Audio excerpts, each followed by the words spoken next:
Hey guys, welcome to this channel. আজকে কিছুক্ষণ আগে ধর্মা প্রোডাকশনের অফিসিয়াল ইউটিউব চ্যানেলে আলিয়া ভাট, বেদাং রায়না অভিনীত জিগরা সিনেমার টিজারটা ইতিমধ্যে লঞ্চ করে দেওয়া হয়েছে। এবং জিগরা সিনেমার টিজারটা নিয়ে কথা বলবো আমরা এই ভিডিওতে। জিগরা সিনেমার টিজারটা অত্যন্ত ইমোশনফুল লেগেছে আমার। কোথাও অ্যাকশন, কোথাও ইমোশন, তার সাথে এই গানটাও বাজছে তার সাথে। ফুलों का तारों का सबका कहना है। এই সংটা মানে পুরোনো দিনের একটি সং, দেবানন্দের মুভির সং। সেই সংটাকে ইউজ করে জিগরা সিনেমার টিজারটা পুরো বিল্ড আপ করা হয়েছে। এবং জিগরা সিনেমার টিজারটার মধ্যে এই যে সংটা ইউজ করেছে তার একটা অভূতপূর্ব নিদর্শন হচ্ছে ভাই বোনকে কেন্দ্র করে সিনেমার গল্পটা এগোবে। এবং একটি দিদি তার ভাইয়ের যখন লড়বে তাকে জেল থেকে ছাড়িয়ে আনার জন্য, এবং দিদির তার এই জার্নিটা পুরো দেখানো হবে জিগরা সিনেমার মাধ্যমে।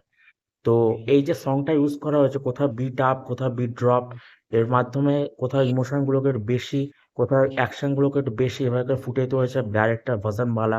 মানে ভাসানবালা হচ্ছে সেই ডাইরেক্টর যে মনিকা ও মাই ডার্লিং এবং মর্দ কো দর্দ নেই হোতার মতো সিনেমা বানিয়েছে আগে। কিন্তু এটা সম্পূর্ণ অন্য একটা জনরার মুভি, জিগরা, যেখানে একটি দিদির লড়াই হচ্ছে তার ভাইকে বাঁচানোর উদ্দেশ্যে। এবং এই সিনেমা তৈরি করার জন্য সত্যি জিগরার প্রয়োজন আমি মনে করি। তো ভাসান বালা সাহেব দেখিয়েছে টিজারটা রিলিজের মাধ্যমে আমরা কিছুটা আভাস পেয়েছি যে এই সিনেমাটা একটু জনপ্রিয় লেভেলের ক্রেজ তুলবে। ঠিক আছে। এবং আলিয়া ভাটের অভিনয় এখানে দুর্দান্ত হয়েছে, পারফরমেন্স ইজ মাইন্ড ব্লো। আর সে নিজেকে প্রমাণ করে দিচ্ছে আস্তে আস্তে যে তার স্ক্রিপ্ট চয়েস, তার অভিনয় দক্ষতা এবং সব কিছু, তার সাথে ডান্স, রোম্যান্স সব কিছু মিলিয়ে সে কুইন অফ বলিউড হওয়ার দাবিদার রাখে। তো আলিয়া ভাট এবং বেদাং রায়না অভিনীত এই জিগরা সিনেমার টিজারটা দেখে আমি খুবই দুঃখ পেয়েছি। মানে জিগরা সত্যি হলে যখন রিলিজ করবে সবার চোখে জল আসবে।